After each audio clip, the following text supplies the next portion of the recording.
కస్బా వార్తలకు స్వాగతం. పెనుకొండ శ్రీ సత్యసాయి రాయలసీమను టూరిజం హబ్గా అభివృద్ధి చేసే లక్ష్యంలో భాగంగా పెనుకొండను ప్రముఖ పర్యాటక కేంద్రంగా తీర్చిదిద్దుతున్నట్లు రాష్ట్ర బీసీ ఈడబ్ల్యూఎస్ సంక్షేమ శాఖ మంత్రి ఎస్ సవిత తెలిపారు.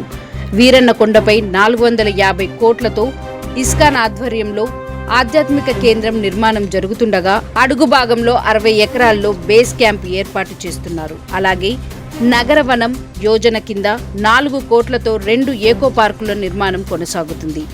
పర్యాటక అభివృద్ధిలో భాగంగా గొల్లపల్లి రిజర్వాయర్లో త్వరలో బోటింగ్ ప్రారంభించనున్నారు. అక్కడ అన్నగారి ఎన్టీఆర్ విగ్రహం ఏర్పాటు చేయడం ద్వారా మరింత ఆకర్షణ కల్పించనున్నారు.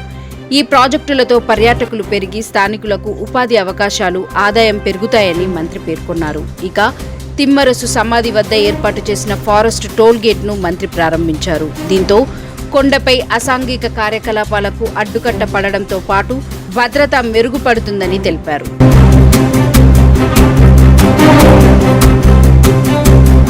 Thank you for watching Kasba news channel. నిరంతర వార్తల కోసం ఛానల్ ని సబ్స్క్రైబ్ చేసుకుని పక్కనే ఉన్న బెల్ ఐకాన్ ని క్లిక్ చేయండి.